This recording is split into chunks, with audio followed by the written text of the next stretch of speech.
Hi all.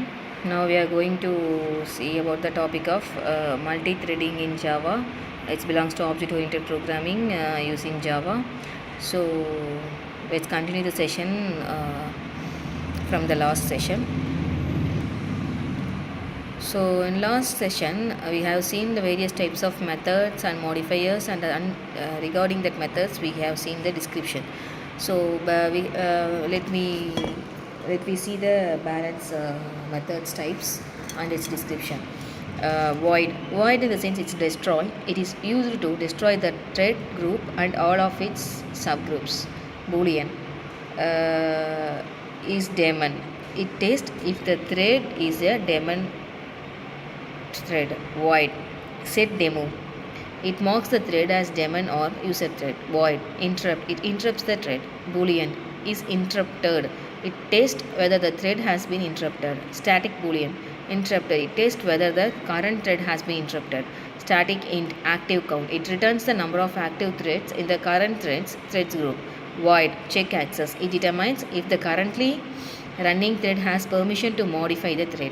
Static boolean hold lock. It returns true if and only if the current thread holds the monitor lock on the specified object. Static void dump stack. It is used to print a stack trace of the current thread to the standard error stream. Stack trace element get stack trace. It returns an array of stack trace elements representing the stack dump of the thread. Static int enumerate. It is used to copy every active thread group and its subgroup into the specified array. So Java thread methods, let's see the balance threads. String, toString. It is used to return a string representative of this thread, including the thread's name, priority and thread group. Void, notify. It is used to give the notification for only one thread which is waiting for a particular object. Void notify all. It is used to give the notification to all waiting threads of a particular object. Void set context class loader. It sets the context class loader for the thread. Class loader get context class loader. It returns the context class loader for the thread. Static thread uncaught exception handler. Get default uncaught exception handler.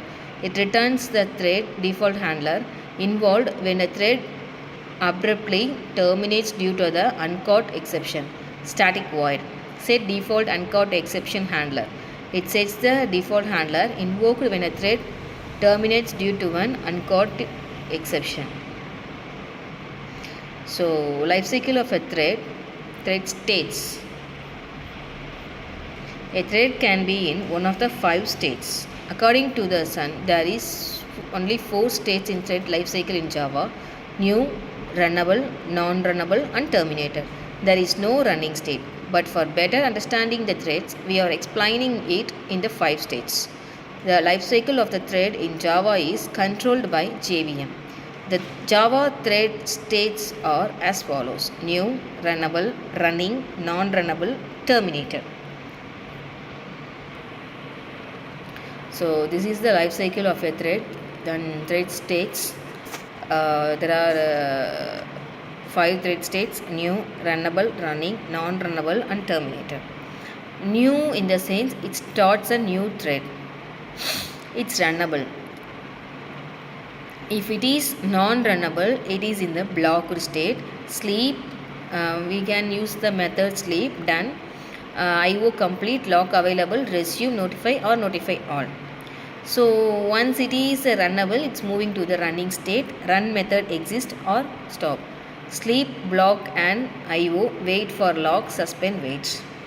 Once it is running state is completed, it's going to the terminator.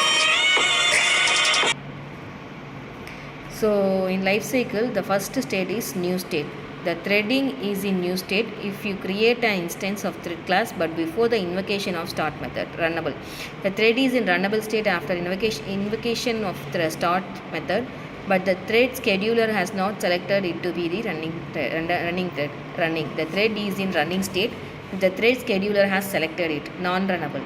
This is the state when thread is still alive but is currently not eligible to run. Terminated. A thread is in terminator or dead state when it runs method exists.